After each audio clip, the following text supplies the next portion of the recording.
Gladiator 2.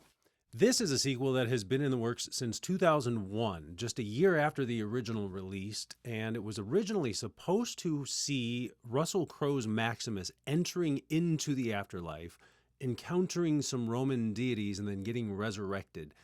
At some point, they must have just said, forget it, let's just remake half the movie, throw some new stuff in. Not exactly a remake. It doesn't exactly feel like a remake, a little bit, but it's something different. It's more like, how should I put this? It's again, it's like poetry, so if they rhyme.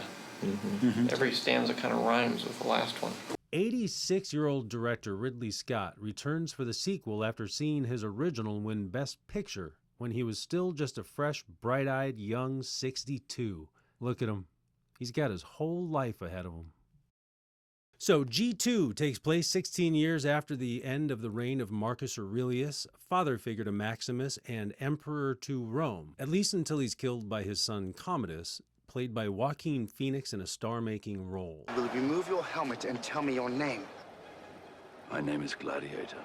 In part 2, we open on a basket of wheat grains, Memba, and a guy named Hanno living in the city of Numidia with his wife Arishot. The city is sacked by the Roman forces led by General Acacius, who during the battle kills Hanno's wife with an arrow. The Romans take Hanno captive, throw him in the arena to gladiate, and hilarity ensues. Okay, first of all, I don't think I'm spoiling too much here by telling you that Hanno's real name is Lucius, and he is the son of Lucilla and Maximus from the first movie, in which he was played by Spencer Treat Clark. And now that he's been gladified, like father, like son, Hanno makes quick friends and earns the respect of his fellow gladiators, who are run by stablemaster, union boss, Roman gangster, Macrinus, played by Denzel Washington. I'm drunk right now. Hanno wants nothing more than to get vengeance for his wife and to get to General Acacius. Macrinus promises him that he can help him get to Acacius, who also happens to be Lucilla's new husband, so technically Hanno's new stepdad. Now, Macrinus is an ambitious guy, and he wants to gain power and favor with the two new emperors, brothers Caracalla and Geta. And these two are, well... It's like the writers asked, you know what's better than one eccentric nutjob emperor?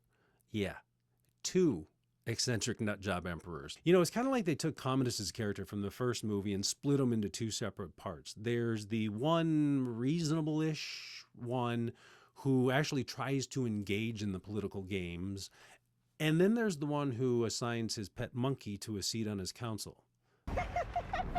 This was actually probably a really good decision by the filmmakers because there is absolutely no way that any one actor could have filled the role, the shoes that were worn by Joaquin Phoenix in the first movie.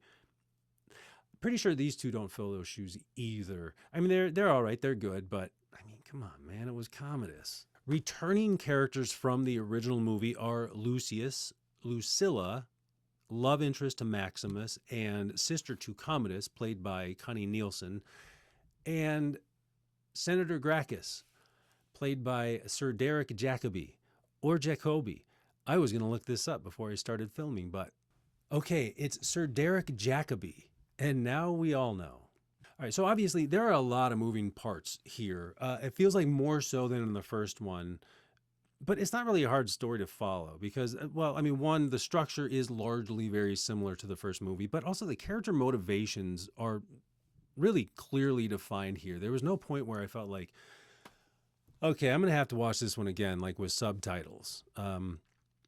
Is well paced. Most of the performances are absolutely fantastic. I mean, Denzel really sticks out. He's kind of unleashed here, but I feel like Denzel's performance would probably stick out a little bit more in a different movie. I mean, if it weren't for the two wild and crazy guy emperors, he was really good. Different kind of Denzel than we normally see. There are also a few more pieces on the board here, like in positions of power, like more bad guys, you know, which honestly, it kind of thins out the satisfaction from watching these bad guys get their comeuppance. I mean, none of them are really quite as sweet as watching Commodus get his at the end of Gladiator, you know, because like just about all of the evil in that movie was like condensed into that one guy. So when he faced down Maximus in the arena at the end and got what he deserved, I mean, that was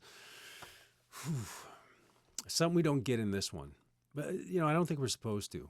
I gotta say, I love Ridley Scott's look in his movies lately, from The Last Duel. I mean, even like the like constant dreariness of Napoleon was just stunning. This one's a lot more on the warm side of the temperature palette, which is nice. It's a beautiful film. And the battles are fantastic. The gladiators battle everything from baboons, a rhinoceros, yes, sharks.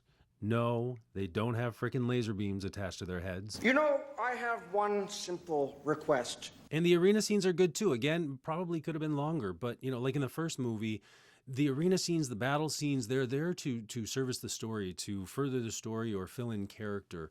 They're not there just for the sake of gratuity. There is some of that too, which we would expect from a movie called Gladiator 2. But incorporated really well into the story here. Not all of the CGI is fantastic. I mean, it's like overwhelmingly good, of course, because it's like invisible. If you're not seeing it, they're doing a good job. But I don't know, some of the animals, I mean, I guess, you know what? I don't know. Maybe that's what baboons looked like in 200 AD. I don't know. We don't know. Maybe they look like pixelated demon monkeys.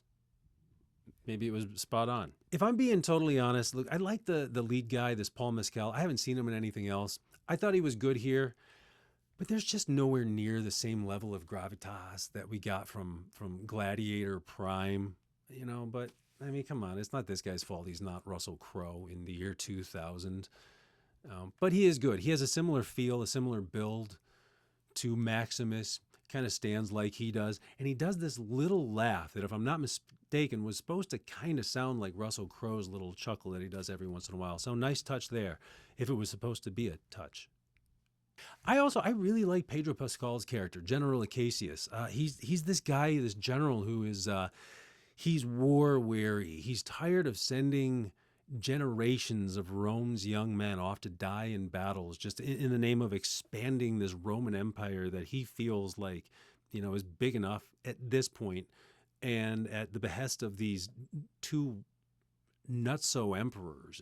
He wants to come home, just stay home and keep his boys home. There's a heavy element of tragic irony to his story arc. What happens to him, his relationship with Lucius. I liked his character in this one. The movie also pays a lot of attention to many of the themes from the first movie too, carrying over themes of honor, themes of freedom, this idea of the dream for Rome that Marcus Aurelius had in the first movie, which I thought was great. It informs a lot of the decisions made by the characters in this movie. Decisions for good or bad, for good or evil. It felt totally appropriate. Does add to the feeling of remake, rehash, of course. And again, it does kind of feel like that, but, it's not a straight up remake. I found it to be a fun movie. If I had to give it a rating out of 10, I mean, it's like a solid 6.5, 7 might be pushing it. I mean, it's not an 8. If the first one didn't exist, this one might look a little better in comparison. Because the first one exists, I think some people are going to be, tempted to, undergrade this one. So is that a recommendation to go see Gladiator 2 in the movie theater? Yes, if you really like the first one and you're open to continuing the story.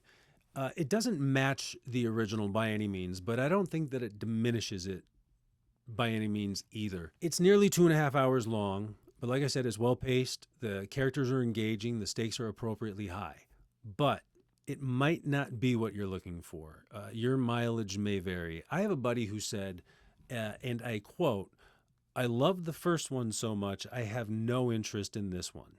And I totally get that. If that's your position, skip it.